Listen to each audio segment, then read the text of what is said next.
Existe uma pergunta que todo líder precisa responder em algum momento da vida. O que sustenta suas decisões quando ninguém está olhando? Vivemos em um mundo cheio de resultados rápidos, discursos prontos e aparências bem construídas. Mas quando a pressão aumenta, quando as responsabilidades crescem e quando as decisões começam a afetar outras pessoas, fica evidente que muito poucos são capazes de liderar. Seja bem-vindo ao Raízes, um podcast onde líderes de diversos segmentos se encontram para conversar sobre aquilo que realmente sustenta uma vida com propósito. Meu nome é Lula Carrilho e hoje eu tenho a honra de receber um convidado muito especial, um amigo que carrega uma caminhada marcada pela fé, dedicação e compromisso com a transformação de vidas. Hoje a conversa é com o pastor Michel Medeiros.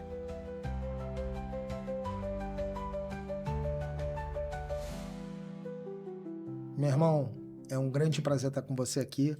E como esse é o primeiro programa, eu queria, você já sabe o que eu vou pedir, que você, com a sua forma peculiar de orar, abençoasse esse projeto, porque eu tenho na minha cabeça que esse projeto ele veio para transformar vidas. Uhum. E eu não posso fazer isso sem a bênção do Senhor e sem a oração de um profeta. Legal. É um prazer pra mim estar aqui, Lula. A gente se conhece o quê? Há mais de 10 anos, né? Mais de 10 anos. É. E esse reencontro aqui num momento tão especial da sua vida, de um programa que comunica, vai comunicar muito bem a palavra de Deus e saúde de vida para as pessoas, né? Então vamos orar. Vamos orar. Senhor, eu quero te agradecer por esse momento. Muito obrigado pela vida do Lula, por esse projeto, Senhor, que nasceu no coração dele e que antes nasceu no teu e que está se concretizando hoje. Senhor, usa esse programa, esse momento, para abençoar a vida das pessoas e que todos aqueles que virão aqui, Senhor amado, no futuro, sejam um canal de bênção para as vidas, em nome de Jesus. Amém. Amém. Meu irmão, já passou esse tempo todo e muitas coisas mudaram, mas grande parte não, né? E hoje eu queria debater com você sobre algo que eu tenho certeza que, assim como eu, incomoda a muitas pessoas que convivem com a gente e que têm um estilo de vida parecido com o nosso. Eu tenho percebido ao longo dessa jornada a questão da transformação ou da falta de transformação das pessoas em relação a caráter. E isso tem reverberado em todas as áreas, inclusive dentro da igreja. São instituições, seja governamentais, empresas privadas, instituições religiosas. Eu venho percebendo ao longo do tempo que muitas coisas vêm saindo de contexto. As pessoas estão perdidas em si mesmas. E eu não consigo notar mudança real no comportamento dessas pessoas. Então, a cada dia que passa, eu vejo as pessoas mais gananciosas, mais ambiciosas, fazendo qualquer coisa para chegar aonde almejam, sem o menor pudor em práticas ilícitas, por exemplo. Então, eu queria a sua opinião em relação a isso. Eu sei que você é um homem de fé, você é um pastor, já estou sabendo de novidades, que se você quiser contar aqui, pode contar em primeira mão, eu agradeço. Uhum. Mas eu queria entender como a nossa sociedade, que com 89% de pessoas afirmando serem cristãs, a gente viver num país como o nosso. Uhum. Como isso se justifica? É uma excelente pergunta, mas é difícil de responder, né? Porque, de fato, a igreja evangélica cresceu muito no Brasil. O Brasil é o país mais católico do mundo e o país mais pentecostal do mundo, né? Ou seja, o maior número de cristãos pentecostais está no Brasil e o maior número de católicos está no Brasil. No entanto, o Brasil tem tantos escândalos, a, a pobreza não diminuiu, a violência não diminuiu, pelo contrário, aumentou, a corrupção na política aumenta. Nós temos uma bancada evangélica, e uma bancada evangélica que não dá um bom testemunho de caráter, né, e de boa política. Existe um movimento novo no Brasil, que é a direita, que surgiu. Não existia direita, né? Não existia direita. E de uns 6 ou 8 anos para cá, surgiu uma direita forte, mas que também tem problema de identidade, tem um único líder, esse líder cheio de dúvidas a respeito dele, que é o Bolsonaro, que está preso. E a igreja passa por um problema de identidade muito grande, ela não tem uma identidade muito clara. E aí a igreja evangélica se juntou com o movimento de direita, de maneira que o pensamento de direita político, ele quase se confunde com um pensamento cristão, né? E eu quero ressaltar que eu sou de direita também, né? Mas o evangelho ele não é um pensamento político, nem de direita, nem de esquerda. Ele transcende isso. E a igreja se identifica com uma linha política, no entanto, a gente está num momento tão difícil do Brasil. Cada escândalo que a gente ouve. A gente está passando agora, por exemplo, pelo escândalo do Banco Master, onde o Vorcara do Banco Master era pastor da igreja da Lagoinha. Né? E a gente tem histórias aí que ele mandava matar, quebrar dente de silenciar e tudo mais. Né? E aí a pergunta que você fez é muito pertinente.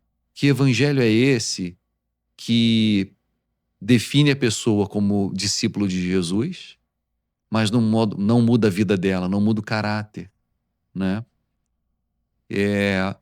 Não é uma conversão real. Não é uma conversão real.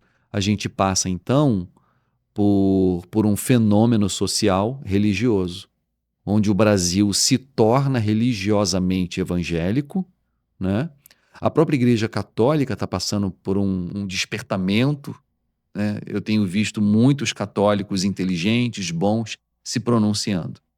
Então, de certa forma, a Igreja, de uma forma geral, tanto evangélica quanto católica, o cristianismo, de forma geral, ele cresce no Brasil, mas a gente não vê a virtude crescendo no povo.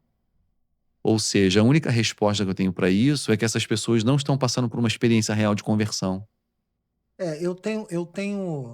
Enfim, às vezes a gente fala dessa maneira, parece que a gente é crítico a tudo e a todos, mas não é essa a realidade. O ponto é que a gente observando o comportamento da igreja como um todo, e aí, obviamente, se a gente fala que 89% da população é cristã, pô, a gente está falando do país inteiro, né? Uhum. Possivelmente o resto não conhece nada de igreja e nunca passou pela experiência, né? É o que eu acredito que possa ser. Mas o ponto é que as pessoas se perderam. Eu entendo hoje até a própria instituição, a igreja, como um local de networking. Assim, eu percebo as pessoas cada vez mais fazendo negócio, cada vez mais buscando oportunidades e cada vez menos vivendo o evangelho, conhecendo o evangelho. Eu vejo pregações consumistas, palavras voltadas para a aquisição de algo, mas não vejo ninguém falar em transformação de caráter. Eu vejo os pecadores, assim como eu, irem e virem com seus pecados a tiracolo, sem o menor pudor em esconder. Então, cara, para mim é muito difícil buscar algo em algum lugar que você já tem a certeza de que não vai conseguir. Então, como é possível, no mundo atual, você se tornar um cristão e praticar essa fé? Ok, a salvação é individual, sabemos disso, mas como é que você consegue colocar em prática se o ambiente que você deveria estar e que deveria facilitar essa transição é o primeiro a agir de forma contrária? Eu acredito, Lula, que a igreja ela está passando por uma crise de identidade. E o que ela precisa é de boas referências. Então, vamos começar contando história boa, né? Os exemplos ruins a gente já tem. Olha se o estilo de vida dessas pessoas e essas histórias que eu vou contar, se elas não seriam uma boa referência para os cristãos hoje e se isso não está muito distante da realidade que a gente conhece, tá? Eu tive a alegria, vou contar a primeira história, eu tive a alegria de ter o Russell Shedd como pastor. O Russell Shedd, ele não era brasileiro, eu acho que ele era americano, tá? Inclusive, ouvindo algumas coisas aí, você vê que o sotaque dele é um sotaque carregado. E eu tive a alegria, era um grande teólogo, um grande pastor, um grande homem de Deus, um missionário que ele veio para o Brasil fazer missões há muito tempo. Ele já faleceu, eu tive o prazer de tê-lo como professor. E ele contou uma história para gente que eu nunca mais esqueci. Ele disse que ele experimentou na igreja de origem dele, lá do país de onde ele veio, que eu acho que é os Estados Unidos, ele experimentou um avivamento. Ele disse que em um culto, o Espírito Santo veio e batizou todo mundo. E ele disse que essa igreja, né, fechou. A igreja acabou. Por quê? Ele disse, todo mundo virou missionário, inclusive eu. Você imagina, Lula, uma igreja que passa por um avivamento e a igreja acaba, ela fecha. Porque todo mundo que estava no culto, que experimentou Deus, virou missionário. Isso seria impensado numa Impensável realidade hoje. atual, né? Quando a gente fala de avivamento aqui, a gente fala de crescimento de igreja. Não, a igreja passou por um avivamento, ela cresceu. Multiplicou, né? Multiplicou. Novas sedes. Exatamente. E aí o Shedd passa por um avivamento onde a igreja fecha, porque todo mundo vira missionário, inclusive ele, vem para o Brasil, né? E aí ele disse que... E aí a gente perguntou como foi essa experiência, né, de ser visitado pelo Espírito Santo, o que foi que aconteceu, se ele gostaria de passar por isso de novo. Ele falou, jamais. Eu jamais gostaria de passar por essa experiência de novo. Pô, a gente perguntou, por quê, né? Ele falou, cara, eu nunca tive... O cara é por minha conta, ele não fala... Ele falou, eu nunca tive uma experiência de convicção de pecado tão forte. A primeira coisa que veio quando o Espírito Santo me visitou ali naquela igreja é a convicção de que eu era pecador. Tão pecador que a única coisa que eu pude fazer era pedir para que Deus me perdoasse, senão eu tinha a convicção de que eu iria para o inferno. E ele falou, eu nunca mais quero experimentar isso novamente. Só que ele disse que em seguida veio uma convicção de perdão e ali a convicção de que ele tinha que pregar o evangelho. É esse avivamento que a igreja precisa.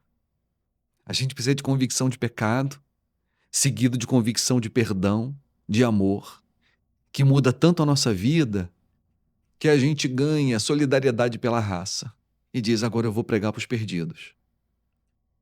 É essa experiência que a Igreja de Jesus precisa, que muda vidas, que você tem uma experiência com Deus onde você se sente pequenininho, você fica miudinho.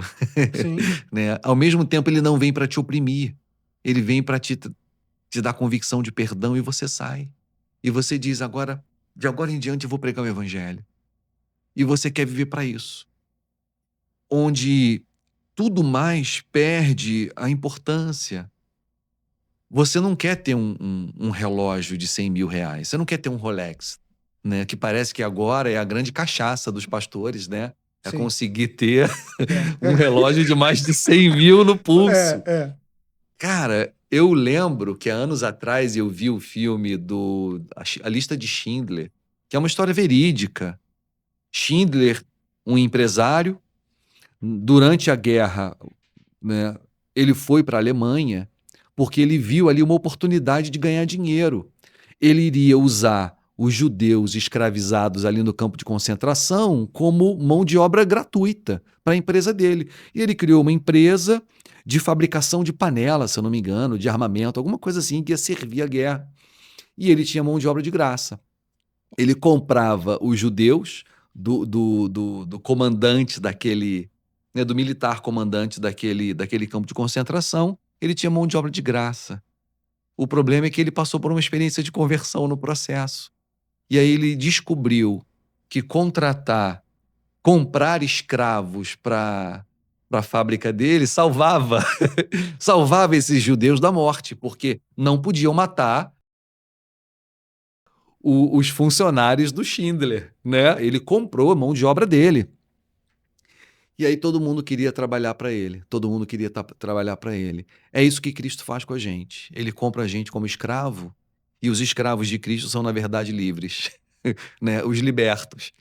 E aí ele começou a comprar escravo, ele descobriu isso, começou a comprar, comprar, comprar, comprar, comprar. No final do filme, eu vou dar o spoiler, né? A história é verídica, enfim, o filme é muito antigo. A guerra acaba e ele enche um trem inteiro de gente que ele comprou e salvou da morte.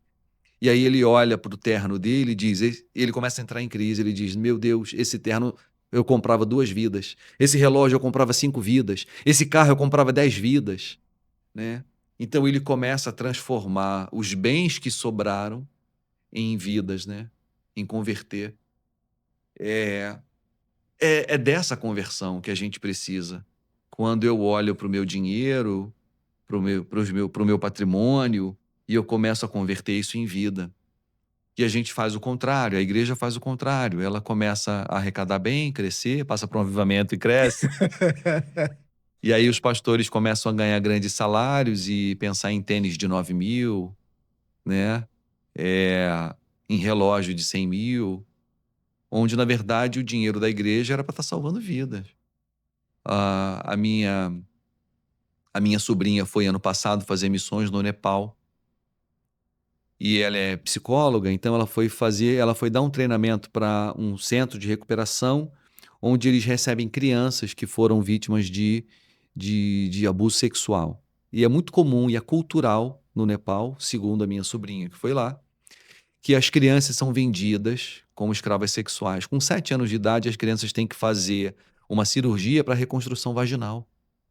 Meu Deus. 7, 9 anos de idade, uma criança fazendo cirurgia para reconstruir a vagina para continuar sendo prostituída. E esse lugar para onde ela foi é uma agência missionária que construiu um orfanato e que resgata essas crianças, compra essas crianças, resgata e ali dá, né, um atendimento e dá dignidade a essas crianças, enfim, evangeliza elas para elas conhecerem Cristo. E tem gente que hoje investe o seu dinheiro para comprar crianças do tráfico sexual para libertá-las do tráfico. Então a gente pode, de fato, pegar o nosso dinheiro e comprar vidas, libertar crianças, né, do tráfico sexual. Mas o Brasil, que é um país emergente e que quer prosperar, e que é até legítimo prosperar, ele viu no Evangelho a possibilidade de uma mensagem motivacional para ganhar dinheiro. Só que isso não tem nada a ver com Jesus. Não tem nada a ver com Jesus. Então, mas aí é o ponto. Você sabe disso, eu sei disso, muita gente sabe disso. Mas por que as pessoas estão viciadas nisso? Esse é o aspecto, porque eu vejo tanta gente falando, criticando, apontando, mas eu vejo muito poucas pessoas, talvez quase nenhumas, fazendo o movimento contrário. Então, a gente sabe que isso não é igreja. A gente sabe que Cristo não habita nesse lugar. Mas é o problema que eu falei, falta de identidade. A igreja está sem identidade significa que ela precisa voltar para a Bíblia. Eu vou te dar um exemplo. Na oração do Pai Nosso, todo mundo conhece a oração do Pai Nosso. E aí Jesus diz assim, e não nos deixe cair em tentação, mas livra-nos do mal. A pergunta que a gente tem que fazer é, de que tentação Jesus está nos ensinando a pedir para Deus nos livrar? Ele diz, não nos deixe cair em tentação, mas livra-nos do mal. Pois, esse pois liga o que ele acabou de dizer, não nos deixe cair em tentação, mas livra-nos do mal, para o que ele vai dizer agora. Pois teu é o reino, o poder e a glória. O que o reino, o poder e a glória tem a ver com a tentação que Jesus está pedindo para o Pai nos livrar? Ele está dizendo que a nossa maior tentação é querer roubar de Deus o reino, o poder e a glória. Ele está dizendo, não nos deixe cair em tentação, mas livra-nos do mal, pois teu, e não meu, é o reino. Teu é o poder e tu é a glória. A tentação do homem é a mesma tentação do diabo. O diabo ele foi expulso do céu porque ele quis tomar o trono de Deus. ele invejou a glória de Deus. O homem caiu na tentação do diabo quando o diabo disse: se você comer, você será como Deus, conhecedor do bem e do mal. A queda do homem é idêntica à queda do diabo, querer ser como Deus. Na oração do Pai Nosso, Jesus está dizendo: o cristão, aquele que teve um encontro comigo, que foi transformado pelo Espírito Santo, ele vai na contramão do que os homens querem e do que o diabo quer.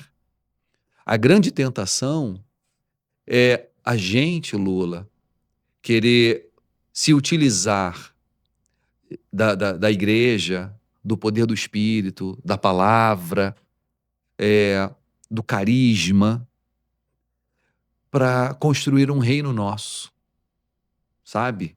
A gente corre o risco de abrir uma igreja, plantar uma igreja ou pastorear uma igreja para transformar ela no nosso reino, para nós termos o nosso poder e a gente ter a nossa glória.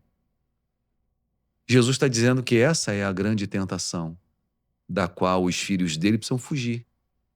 Aliás, é dessa tentação que Satanás quer, porque o diabo ele é muito repetitivo. Se tem uma coisa que o diabo não é e não tem nenhum interesse de ser, é original, sabe? Inovador. Não. Ele é repetitivo. E ele vai ali na mesma coisa, na mesma coisa. A mesma coisa que ele fez, depois ele faz com Adão e dá certo, e ele vai tentar com o próprio Jesus no deserto. Ele diz: olha, já que você é filho de Deus, porque essa expressão de Satanás, se és filho de Deus, não é uma dúvida. Deixa eu ver se você é mesmo. Não. Ele diz: se és filho de Deus, já que você é filho de Deus, transforma essas pedras em pães. Qual era a tentação ali? Quebrar o jejum de Jesus? Não. A questão é de onde veio a nossa expressão pão e circo. Quando a gente quer conquistar a plateia, a gente tem que dar o povo, a gente tem que dar pão e circo, né? É exatamente isso que o diabo quer fazer. Se você der pão para as multidões, eles vão te amar. Depois ele leva Jesus para o pináculo do templo e diz: olha só, a Bíblia não diz que os anjos te segurarão pelas mãos? Então, pula daqui.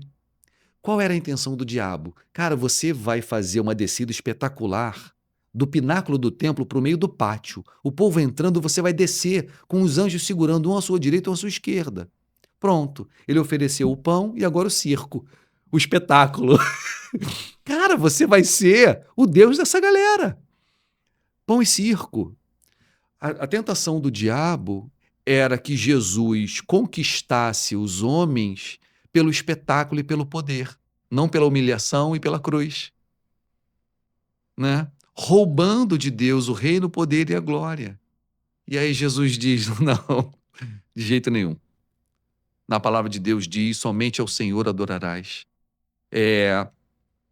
A minha comida e a minha bebida é fazer a vontade do Pai que está no céu. É isso que a gente tem que aprender. Ou seja, é possível ganhar as multidões, ganhar autoridade, respeito, poder por meio da igreja? A gente tem 2000 anos de história que prova isso, né? Só que esse é o projeto de Deus pra gente, como homem e mulher de Deus, como pastor, como missionário. Não é o projeto de Deus pra gente. O projeto de Deus pra gente é ser humilde, né? Manso e humilde de coração. Essa mensagem tá tão fora de moda, Lula. Tá tão fora de moda que já não se ouve mais falar. Você falando isso, eu tô aqui pensando no que a gente veio conversando e a respeito do movimento dos adolescentes hoje. Assim, eu não sei se nível Brasil, né? Não acompanho isso de perto, mas pelo menos no Rio de Janeiro tá bombando, as igrejas estão acontecendo. E você falando do pão e do circo, remete exatamente àquilo que a gente vinha falando. Cara, como é que pode as igrejas agora cheias de adolescentes, cheias de gente, cara, milhares e milhares, e grupos e tal, cara, estão oferecendo o quê? O teatro tem uma frase muito interessante, né? Eles dizem assim, o pessoal do teatro: dramaturgia fraca, boa cenografia. Não sei se você já ouviu esse ditado.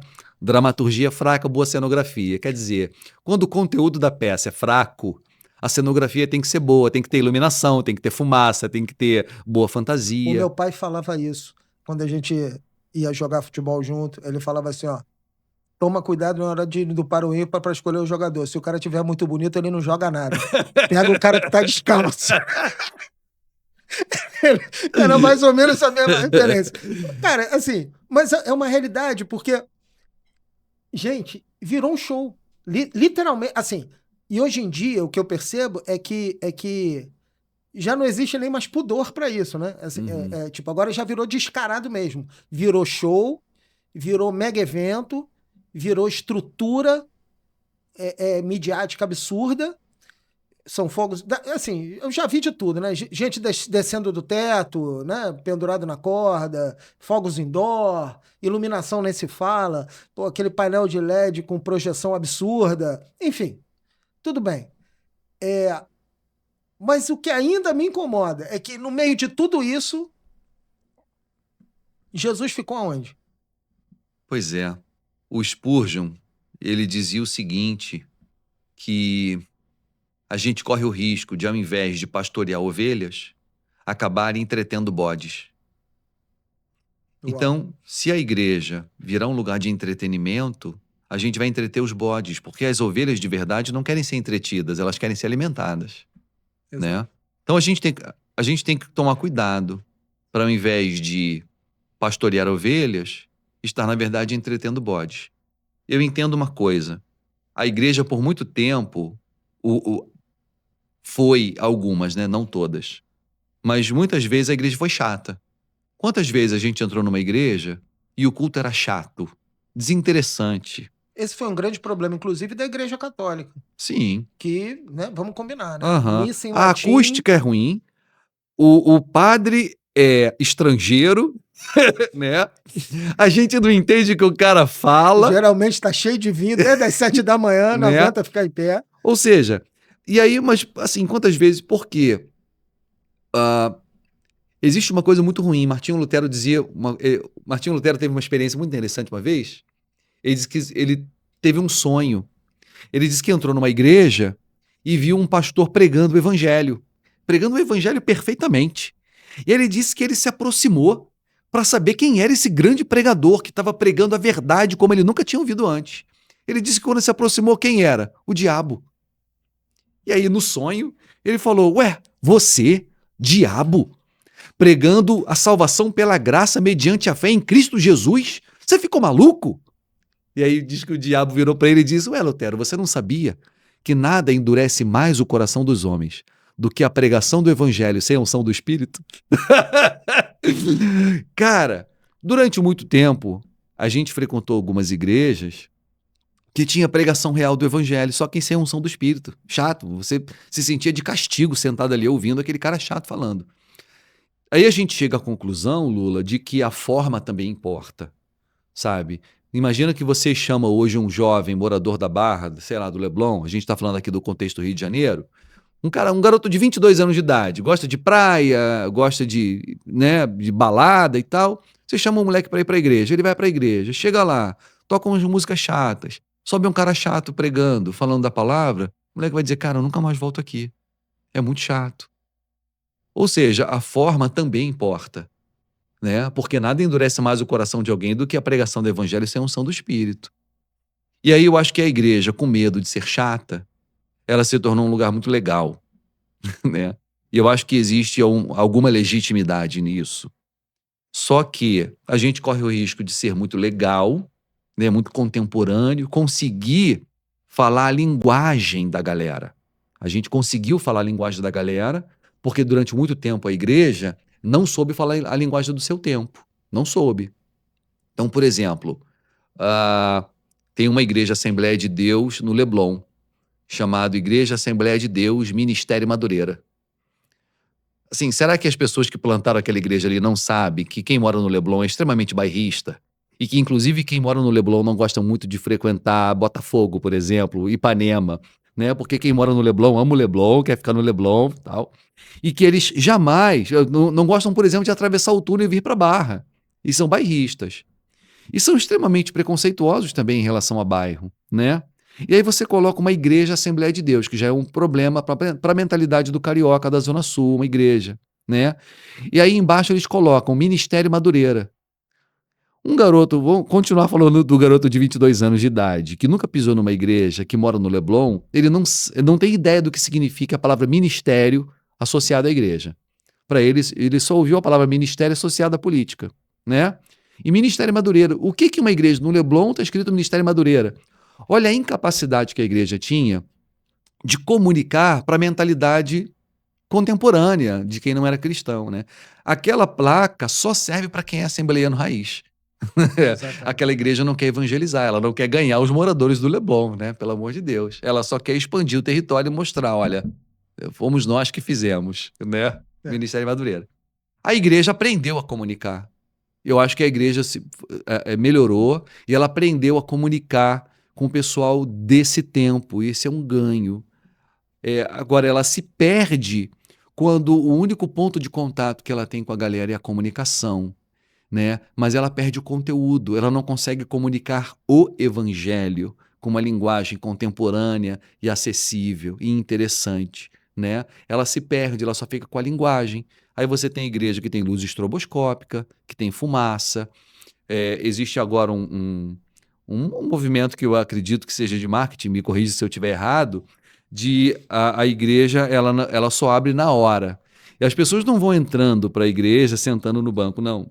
Elas ficam todas lá fora, né? E eles tiram, como cinema, eles tiram o portão e todo mundo entra correndo. É marketing, né, cara? Para dizer que a igreja está cheia, o lugar é disputado e tal. Ou seja, eles têm uma linguagem, né? Aprenderam com o comércio, né? A usar uma linguagem para dizer que a igreja está cheia, está disputada, as pessoas correm, elas querem sentar no banco da frente e tal. Mas onde Jesus ficou nisso tudo? Né? Onde ele ficou, cara? Porque, assim, eu me converti lendo a Bíblia sozinho. Eu era um jovem de 19 anos, eu era surfista, morava aqui perto, né? E comecei a ler a Bíblia e quando eu percebi, eu não era mais a mesma pessoa. E aí eu comecei a frequentar igrejas, algumas chatas, né? Eu via a galera usando aquelas roupas assim, ataviados, né? E eu não conseguia me imaginar colocando uma camisa de botão fechada até aqui, colocando um terno e gravata para ir para a igreja domingo de manhã no sol de 40 graus. Isso é surreal, Eu não cara. conseguia me imaginar. Era um problema de linguagem. A igreja tinha um problema de linguagem, né? Esse problema se corrigiu. Legal. Só que por que que eu continuei frequentando essas igrejas? Porque agora eles falavam de coisas que eu amava, né? Então a conexão que a igreja tem com as pessoas é a experiência de conversão, cara. Experiência de conversão. Só o Espírito Santo produz isso. O que a gente precisa fazer de verdade é colocar o nosso joelho no chão, pedir para Deus trazer poder real para a igreja, para as pessoas se converterem e o evangelho fazer sentido a elas. Esse é um ponto interessante, porque eu tenho, assim, algumas dúvidas, né? Por exemplo, esse ponto de conversão. Você falou na primeira história do pessoal que a igreja fechou, todo mundo foi ganhar o mundo. Uhum. E hoje eu percebo um movimento contrário nas igrejas, né? Que é um movimento de expansão, né? Territorial, enfim, de aumento de, de receita, né? Essa é a palavra. Onde você chega na igreja para um culto e você praticamente hoje é obrigado a servir em algum quadro da igreja. Assim, as pessoas ficam te forçando a fazer aquilo e, na verdade, você está ali para ouvir a palavra, você quer se alimentar, você não está interessado nisso. Mas eu entendo isso como esse movimento de expansão acontecendo em tempo integral, com um olhar exclusivo para o crescimento daquela instituição. Uhum. Isso todas elas. Todas elas. Cara, como não cair nessa cilada? Ou qual seria o modo de você não se sentir obrigado a participar de um movimento voluntário sem que você esteja disposto a fazer isso, mas com essa imputação de culpa e de responsabilidade, porque parece que é uma obrigação, né? Ó, meu irmão, tem que servir. O lugar de crente não é no banco, o lugar de crente é fazendo isso, fazendo aquilo. E aí você tem um movimento grandioso dentro do templo, onde todo mundo é crente, e quando você sai da igreja no domingo, quando chega na segunda-feira, você é o mesmo mau caráter de sempre no trabalho, você é o mesmo 7-1 que você sempre foi, mas você está servindo na igreja como nunca. Cara, como transformar isso? Existe uma maneira de mudar essa realidade? É óbvio que a gente precisa de time, eu não tô indo contra isso, é óbvio. Assim, um pastor sozinho não é capaz de tocar uma igreja, ok. Assim como um empreendedor sozinho não é capaz de tocar o seu empreendimento, isso é normal. O pensamento é o mesmo. Mas como fugir disso? Porque o que eu percebo são pessoas escravizadas nessa função. Porque a maior parte das pessoas, quando eu vejo, não tem sorriso no rosto. Tem tipo, nossa, hoje eu tô na escala. Meu Deus. Por que isso? Como transformar isso? Como conseguir fazer esse movimento sem forçação de barra a ponto de você, por medo, acabar entrando numa sinuca de bico dessa? Olha, como fazer, eu não sei. O que eu sei é o seguinte: quando a gente perde a paixão por Cristo, só sobra o dever, né?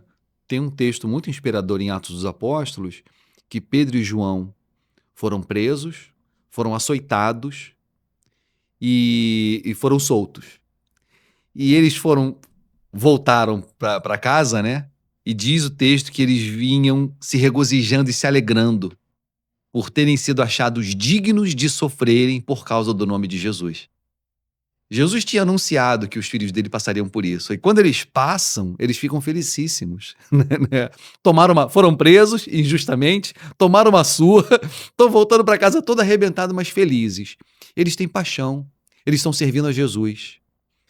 Agora, o que faz a gente perder a paixão e servir como obrigação? Pô, eu tô na escala. Vários fatores, eu vou arriscar alguns, né? Um deles é a gente perdeu a paixão. E aí só sobrou o dever. Isso é ruim. O que fazer? Você precisa buscar Deus de novo. Para você voltar a servir a Cristo com alegria no coração, voluntariamente. E ter a alegria de servi-lo. O outro risco é você estar trabalhando porque o pastor pediu. E você ter a sensação, você perder de vista que você está servindo a Cristo no reino de Deus, para promover uma vida melhor para pessoas conhecerem a Cristo. Você corre o risco de estar trabalhando no business do pastor. Cara, eu tenho que fazer a igreja funcionar porque meu pastor pediu, né? E o pastor tem que fazer a igreja funcionar, tem que fazer a igreja crescer. Eu passei por algo parecido com isso no meu ministério. Uma vez, Lula, a igreja que eu pastoreava estava crescendo. Chegou um domingo, tinham 10 pessoas em pé. Não tinha cadeira para todo mundo. Naquela semana eu comprei 20 cadeiras. No domingo seguinte, apesar das 20 cadeiras, tinham 10 pessoas em pé. O culto estava mais cheio ainda. Na terceira semana eu não comprei mais cadeiras, mas na terceira semana eu lembro que era um sábado à noite e eu fui orar pelo culto domingo de manhã. Eu estava empolgadíssimo, né? E eu perguntei para Deus, assim, na sala da minha casa: Senhor, a igreja vai crescer? Lula, acredite você ou não, Deus me respondeu imediatamente. Ele falou no fundo do meu coração, só que falou muito forte. E a resposta foi tão anti-intuitiva que eu não poderia ter produzido aquela resposta. Eu perguntei: Senhor, a igreja vai crescer? Ele falou: eu te amo. Eu entendi o recado. Ele estava dizendo: ô, seu otário. Ele estava dizendo claramente ali: a única coisa que importa é que eu te amo. Não estou nem um pouco preocupado se a minha igreja, dele, né? Se a minha igreja vai crescer. Com essa resposta carinhosa de Deus, eu entendi que a igreja havia virado um ídolo para mim. Que a gente pode idolatrar a igreja. Que a igreja virou o meu business. E que eu queria que a igreja crescesse porque uma igreja maior agregava valor à minha imagem. Quando ele falou eu te amo, ele estava dizendo: eu quero que a sua identidade esteja baseada no amor que eu sinto por você. e não no sucesso do seu trabalho. A igreja pode virar business muito fácil, Lula. Até para quem leva ela a sério. Sabe? Sim. E desde aquele dia, e isso já tem mais de 10 anos, eu trabalhei duro para moldar a minha vida em torno do amor de Jesus e não do meu sucesso pessoal. E com muita dificuldade tenho feito isso, até que eu adoeci, para a glória de Deus, né? Eu tive burnout e ele me afastou da igreja. E foi um afastamento estratégico, só Deus poderia fazer isso. Eu não tomaria essa decisão. E distante da igreja é que eu me aproximei de Deus, sabe? Não excluindo a igreja do processo, não estou dizendo que a igreja não é importante, mas eu estou dizendo que para Deus tratar o meu coração, ele teve que me tirar do ministério pastoral, né? Para depois me devolver, mas primeiro teve que me tirar. O nosso coração ele é facilmente corrompível, né? Os nossos sonhos iniciais, tão bonitos, tão legítimos, tão cheios de verdade, eles vão se corrompendo no caminho. Vão se corrompendo. E a gente vai com o tempo esquecendo os objetivos legítimos e bonitos que levaram a gente a caminhar daquele jeito, né? E a gente vai colocando outras coisas no lugar. Então, eu não vejo uma outra forma da gente fazer a coisa certa se não estar aos pés de Deus. Tendo de verdade uma experiência com Deus e estando de verdade preocupado com o que Ele pensa. Com o que Ele pensa. Eu não sei se você viu aquela série Greenleaf. Greenleaf conta a história de uma família. Vi. Sensacional, mano. Eu vi, cara. A família toda é pastoral, né? Cara, é sensacional. Essa série é muito boa. E é impressionante como ali naquela série mostra como que aquele pastor tão equivocado, né? Onde a igreja é o business dele, quando no final da série já ele começa a ajoelhar no quarto dele e orar. E aí ele volta a querer de verdade ouvir a voz de Deus, né? Esse é o caminho, cara. Esse é o caminho. A nossa verdadeira religião está naquilo que a gente faz quando ninguém está vendo. Quando a gente de fato tranca a porta do quarto e vai orar. Que aliás é o que Jesus manda a gente fazer. Quando for orar, entra no teu quarto, fecha a porta, ore ao teu pai em secreto, né? Ou seja, quando não precisa ser teatro, né? Quando a performance cai, né? E quando a gente está sozinho diante de Deus, é quem a gente é de verdade. É aí que se estabelece a diferença entre o caráter e a moral, né? Eu costumo dizer isso. A moral é aquilo que você faz quando os outros estão vendo. Uhum. O caráter, ele se apresenta na hora que você está longe dos olhos dos outros. Uhum. Então, é quando você está sozinho que você demonstra quem realmente você é. Porque, e esse é o ponto que eu observo o tempo inteiro nas igrejas. Assim, é muita moral e pouco caráter. Porque, no fundo, ninguém aguenta sustentar o personagem o tempo inteiro, né, meu irmão? É isso. Uma hora você desanda no personagem. Não dá pra fingir ser uma pessoa, cara, a vida inteira. Não tem como. E eu vejo que as pessoas, quanto mais o tempo passa, e com essa relação de network misturado com fé, mais as pessoas fingem ser quem não são. Eu até brinco, e me lembro da gente brincando, quando a pessoa sorri demais, quando ela é muito mansa, aquela pessoa que parece não ter pecados, né? Que tá sempre com aquela expressão angelical. Mano, eu tenho pavor de gente assim, cara. Eu tenho pavor de gente assim. Porque eu acho que ela vai me dar uma rasteira, só eu passar por ela, ela vai me dar a banda, eu vou botar o pé na frente pra eu cair. Então, assim, e isso acaba afastando a gente, muitas vezes, do convívio, porque também existe gente boa, tá? Assim, a igreja não é... O Lula acha que não, a igreja é muito legal, tem muita gente boa. Só que, infelizmente, a cada dia que passa, prevalece o lado ruim, Uhum. o lado que não vale a pena. E você não consegue achar pontos que se sustentem para que você permaneça. Então, olhar para o outro. As igrejas não têm mais tempo para isso. Elas agora criaram ciclos de eventos para que isso aconteça em momentos específicos e você, obviamente, tem que pagar por isso, porque você tem uma estrutura sendo utilizada. Uhum.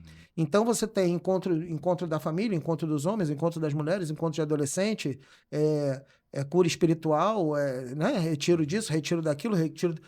Mano, aí eu te pergunto, uma pessoa desempregada, passando por necessidade, precisando de apoio, de suporte, que na teoria o papel da igreja seria o quê? Abraçar esse irmãozinho para que ele volte para o caminho. Uhum. Ninguém está pedindo para sustentar ninguém. É só dar ouvido, abraço, colinho e trocar ideia. Uhum. Não, o cara só vai ter isso no retiro, nos encontros. Mas isso é pago. Quem paga? Uhum. Ah, não, mas tem gente na igreja... Cara, beleza, ainda assim. No dia a dia, essa pessoa está abandonada no banco da igreja, meu irmão. Uhum. Esse é o problema que corre as igrejas que são centradas em eventos, né? As igrejas centradas em eventos. Você tem reunião de jovem, reunião de criança, reunião de mulher, reunião de homem, reunião de casais, retiro disso, encontro daquilo, tal. Então, é uma igreja que tem uma agenda vampiresca. Você precisa abrir mão de grande parte da tua vida para você conseguir caber nessa igreja. Se você não frequenta esses eventos, você começa a ser discriminado porque você é uma pessoa que não engaja, né? Opa, esse sou eu. Esse sou eu. Então isso é complicado. Eu diria que a igreja ela tem que ser simples, cara. Ela tem que ter pregação do evangelho, ensino da palavra e comunhão e oração. É isso. Atos capítulo 3 diz, né? Da multidão dos que creram era um o coração e a alma, em todos havia temor. Eles se reuniam diariamente de casa em casa, serviam a mesa, partiam o pão. A igreja perseverava na doutrina dos apóstolos e na oração, né? Todos tinham tudo em comum e eles dividiam seus bens e ajudavam os necessitados.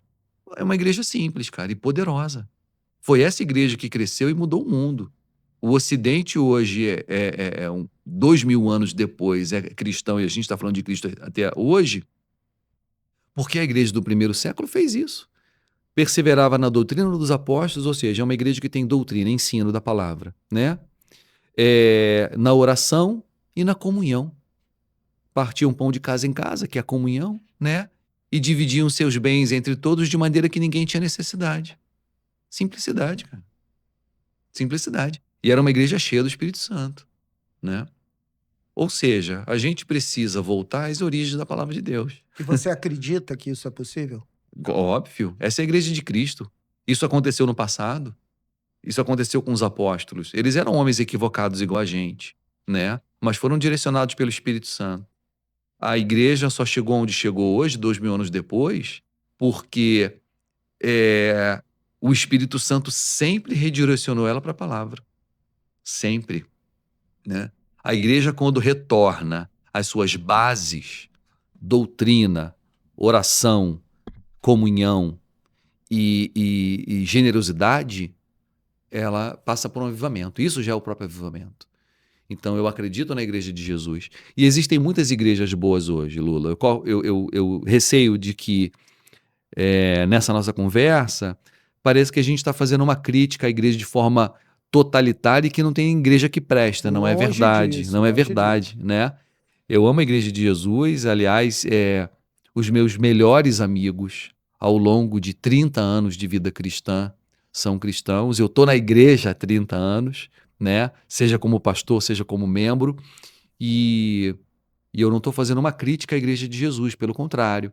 Mas a gente está aqui batendo um papo sobre as distorções que acontecem dentro da igreja de Cristo e como as distorções são tão presentes em tantos ciclos que parece que esse é o cenário, quando na verdade não. Até porque, assim, ao dizer isso, eu também entendo e acredito muito nisso, que a palavra é o caminho, literalmente, para a transformação do Brasil como um todo. Do mundo, mas vamos falar da nossa terra. Porque eu acredito que a aplicação do evangelho dentro dos negócios, a aplicação do evangelho dentro dos lares, a aplicação do evangelho dentro das instituições públicas, podem fazer a diferença. A questão é que a gente precisa literalmente despertar. Por quê? É pelo exemplo. Uhum. Quantas vezes você já não ouviu e eu já não ouvi alguém dizer: não faço negócio com crente porque crente é pilantra. Uhum. Quantas vezes você já ouviu isso acontecer? Sim, sim. Então, assim, essa realidade precisa ser transformada. Porque se as pessoas ainda hoje falam isso, é sinal de que nós não estamos evoluindo e nos tornando o exemplo que deveríamos ser. Por quê? Porque a gente só está vivendo dentro da igreja com o personagem que a gente criou pra gente. Uhum. E não sendo o cristão que você e eu tomamos a decisão de ser a todo instante.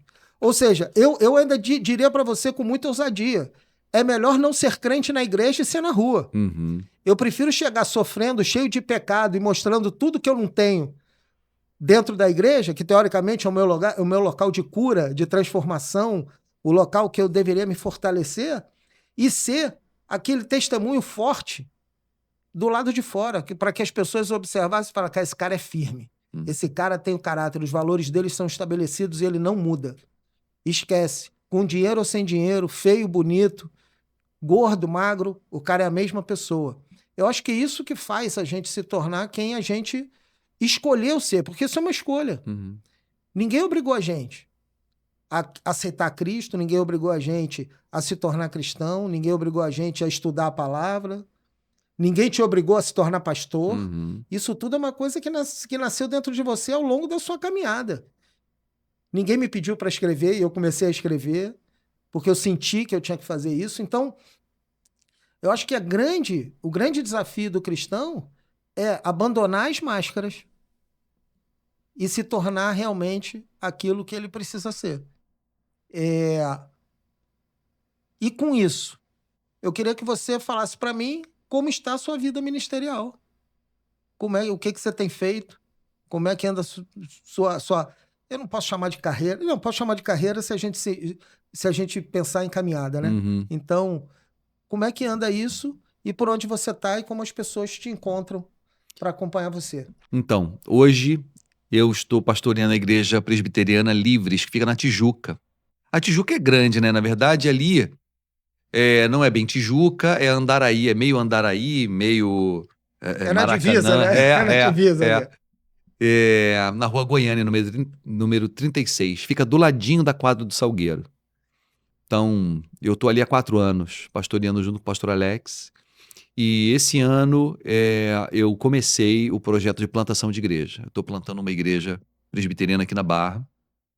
Começo agora, né? Eu tô com um grupo pequeno lá em casa. A gente começa com um grupo pequeno, né? Um grupo de oração. Eu tô há 1 ano já com um grupo de oração na minha casa. E esse grupo tá crescendo. E eu entendi que tá na hora de trazer a igreja pra cá. Porque eu moro pra cá, né? Tô eu atravessando a serra. E é uma igreja de amigos, né? Nós somos amigos, tem muita gente boa lá.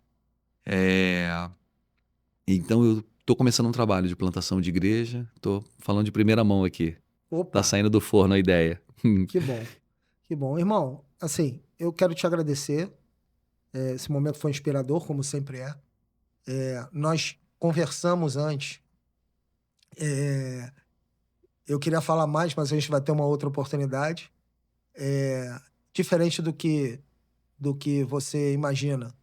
Eu tenho você como grande referência de conhecimento.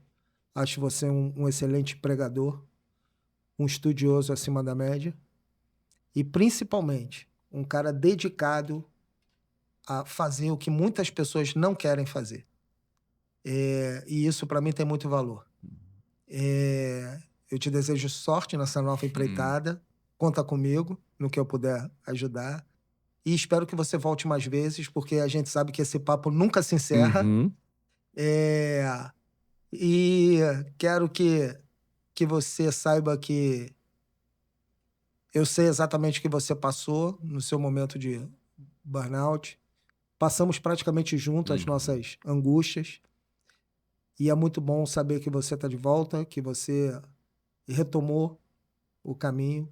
É muito bom saber que o papai liberou você para os trabalhos novamente. E eu espero te ver muitas e muitas vezes e ouvir você muitas e muitas vezes, porque isso realmente edifica a minha alma e meu coração transborda de alegria quando eu te escuto. Legal, Lula. Obrigado pelas palavras. Para mim é um marco estar aqui voltando a falar, né? Participei de programa de televisão, de rádio por tantos anos, tanto tempo você viu isso. E de repente eu silenciei de propósito, né? E foi tão bom ficar quietinho. E nessa semana, que é uma semana especial para mim, que tantas coisas estão acontecendo novas, você me convida para falar e eu venho com muita alegria, retornando, né? E eu pretendo continuar dedicando a minha vida toda. Eu faço esse mês, dia 23, eu faço 50 anos, né? Então eu não sei se eu chego aos 100 anos, então eu não sei se eu tô na metade da vida, né? Mas eu já passei da metade da vida. E eu dediquei a minha vida a Cristo, dos 19 até agora, e eu pretendo dedicar o resto dela a Cristo, compartilhar da palavra de Deus, que é uma coisa que eu amo fazer. E eu quero te agradecer pelo convite de estar aqui fazendo já isso. É isso. Gente, muito obrigado pela presença. Até semana que vem. Forte abraço. Siga o Raízes.